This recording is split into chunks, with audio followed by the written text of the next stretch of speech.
As wild as this is to say on the surface, given how well LeBron James floated these Lakers when they needed it most with Anthony Davis out at the beginning of the year, at this particular juncture for the Lakers, they need more from LeBron James if they're going to win this playoff series. It's so close.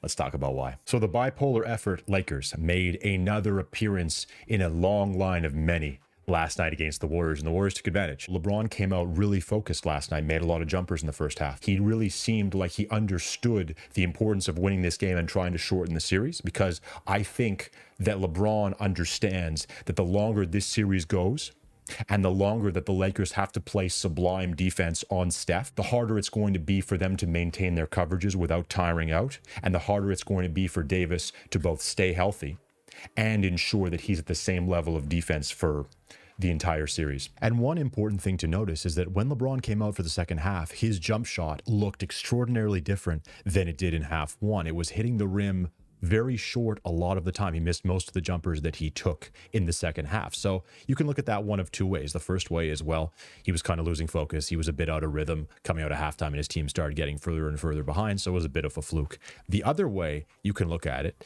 is you can say it tells us that he might not have the ability to maintain a good level of energy in his legs through an entire game at this point. Now, it's completely understandable because LeBron, at the end of the day, came back from an injury. There's no way he could work out to the point that he would have liked to cardio-wise while he was out. His foot was immobilized. So coming back and then being thrust into a very hard to deal with playoff environment is a ridiculous ask for anybody above 30, let alone a guy who's 38 years old with as many miles as LeBron has on his tires. So he really hasn't been given an opportunity to get back into playoff shape, and it really shows. It doesn't seem like he has enough energy at this point to be able to impact a game for 40 plus minutes consistently. He's just a guy who's going to settle for a lot of jumpers, and even making those jumpers for 40 plus minutes is very difficult. So we'll see how that plays out for the remainder of the series, but you could see that there was a tiring level from minute 1 to minute like 32 in this game for LeBron, just in terms of the way that his shot was, the way that his shot looked. However, one macro point to make before we move on to the strategic elements of the series. One of the things that we should have learned as basketball fans over the last 10, 15 years is you write LeBron Ramon James off at your own peril. And despite the fact that he looks like he might not be able to physically impact a game at the same level for 40 minutes that he used to be able to, this is a guy who is above reproach. And I would not put it past him to be able to reach down and find one last physical burst, as he did to clinch the game against Dylan Brooks one-on-one in that overtime playoff game last round. Legacies are at stake. Is this the end of the big three? This could be it. I'm not picking them to win Thursday night. I'm not doing it. I don't think he'd have a chance. LeBron James, is this my camera? I love watching you play. You are the best basketball player in the world. It's time for you to do your thing. Say, hey guys, get on my back. We're going to win game 6, and we're going to win game 7. On a clinic. James at the top against Garnett. LeBron James jumper good from out front, right over Kevin Garnett. That's 43 points for James. This is the best game I've ever seen LeBron James play. I agree.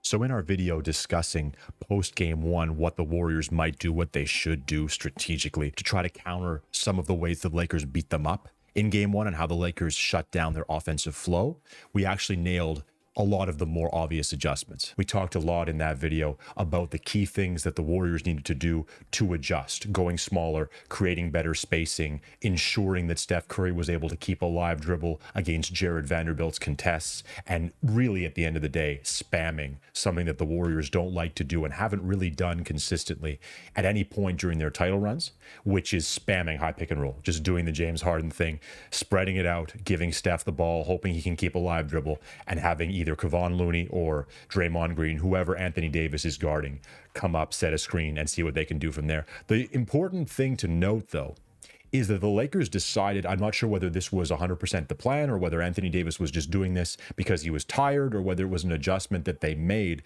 but there was a lot of doubling of Steph, like just a fire, hard, two-person trap, forcing Steph to give the ball up. Now, the thing is, if Steph had never seen that before, that could have been an interesting wrinkle to the series. The problem is Steph, Draymond, even Kevon Looney have been running two-man screen roll action against that coverage for like 78 years now.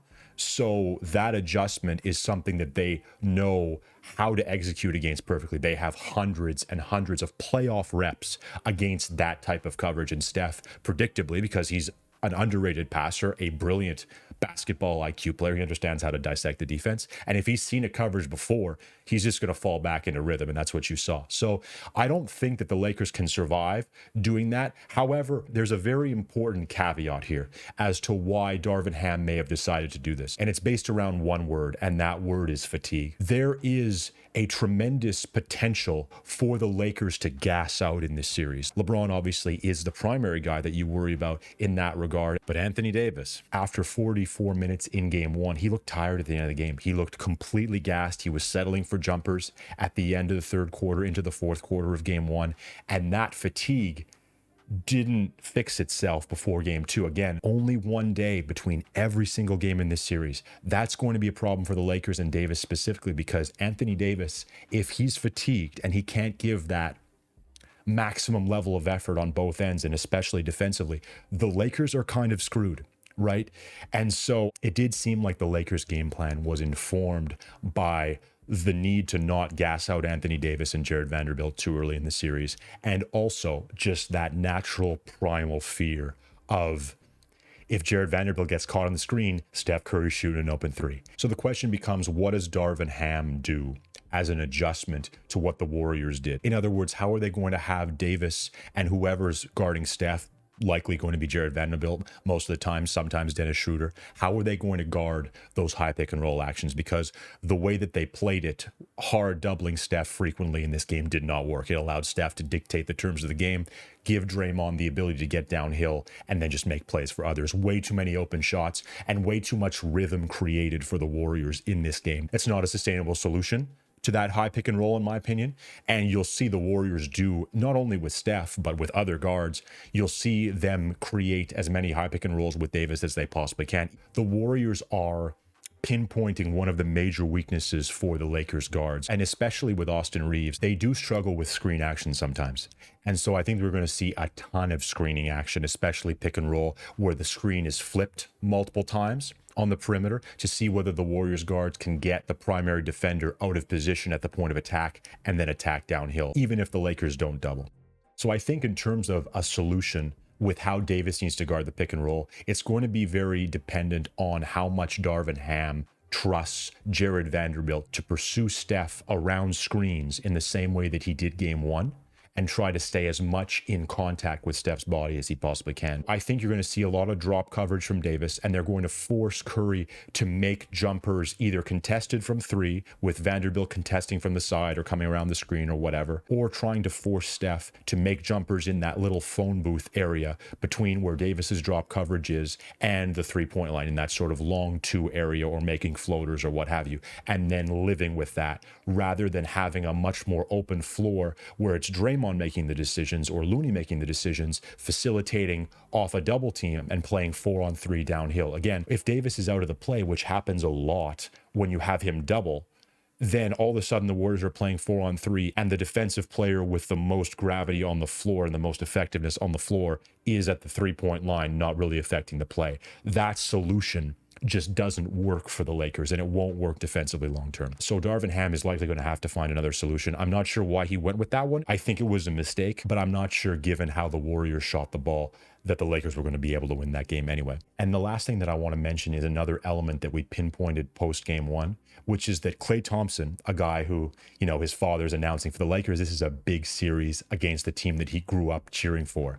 But at the end of the day, Klay was able to create a lot of really good shots for himself and off actions for him from the Warriors offense in game one. He just missed the shots. And in game two, he didn't miss the shots. As he described himself, he was in kind of a flow state. But again, he doesn't have to be in some kind of a flow state for him to make a huge number of shots, given the caliber of shots that he's getting off these Warriors actions. One of the things for Austin Reeves, which he struggled with against Memphis, is against physical, consistent screen setters, Austin Reeves often gets caught in that screening action, which will give Klay Thompson a lot of really good looks at the rim. And he's gotten comfortable now in the series. He's likely to shoot better at home. But if he continues to get this kind of shot diet, the Lakers are going to have to adjust, because you can't have Klay making 9-10 threes a game. It's just not a sustainable situation for the Lakers to have to defend. They're obviously going to give up a massive 3-point deficit in this series. They already have.